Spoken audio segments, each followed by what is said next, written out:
newest head coach of the Washington Redskins, Ron Rivera. My first question is when you walked in here and you addressed the media now as a head coach of the Washington Redskins, what was that moment like for you? I was excited. I really was. One of the things that I talked about was, somebody said, well, why so soon? Well, I've had 4 weeks off.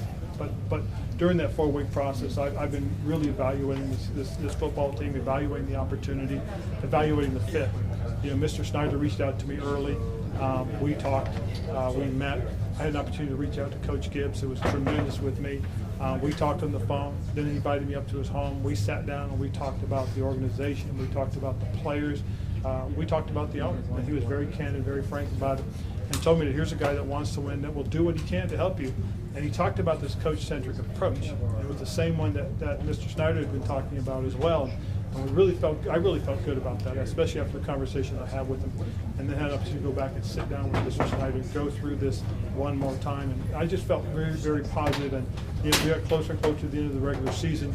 We continued to talk. And again, I think because of the conversations I had, it really put me in a position where I felt like I didn't need to do anything else. I felt like this was the fit that I was looking for. People talk about culture here with this organization. How do you plan to change the culture, which you did so well in Carolina? Well, I think the first thing everybody has to understand is what is the vision?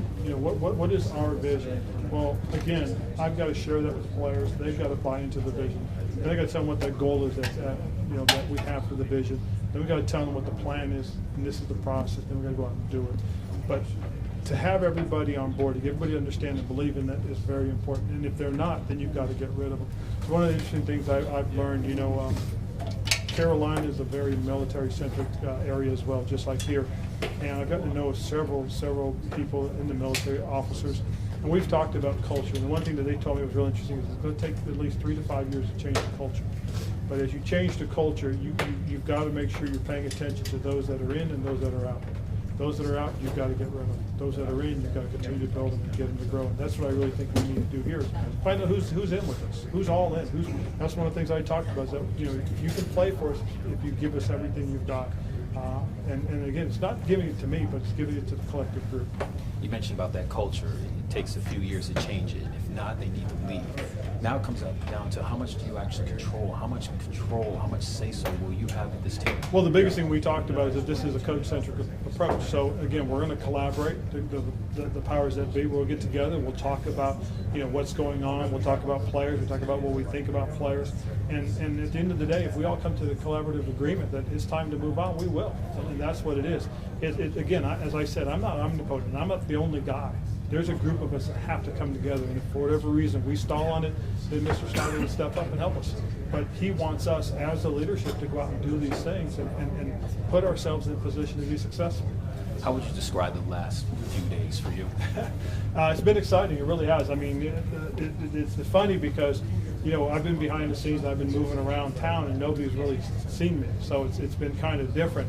But when I've come into the building, I can feel the energy that the folks have. I can feel the excitement that is being generated.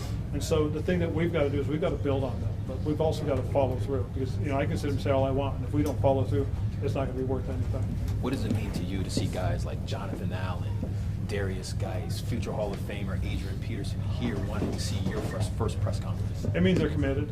And they're guys that want to take a good look and get a good understanding because they want to be all in, and I've got to give them a reason to. I've got to give them a reason to believe in me and believe in my message, my vision, and hopefully I did a good job starting off with them, and hopefully I'll continue to build it. What's your first step in handling the Trent Williams situation? Well, we'll see. I've got to get a better handle on it. I've talked with it. I've discussed it. Now we've got to go in a little bit more depth and a little more detail, and then we'll see. And then from that point, probably the next step will be reaching out to him and get an opportunity to visit and see what's going to happen. A lot of people talk about your wife, Stephanie. She used to be an assistant coach for the Washington Mystics. What is that experience like for her, for you, coming back to where she was coach? Well, it was interesting because, Stephanie coached collegiately, and then I ended up with Philadelphia.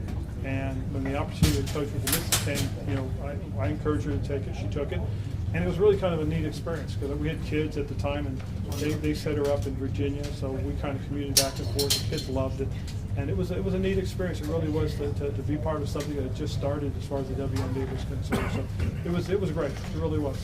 When you sit in your office, what's going to be the first thing that you're going to tell your players on that first OTA? What's going to be the first thing you're going to say?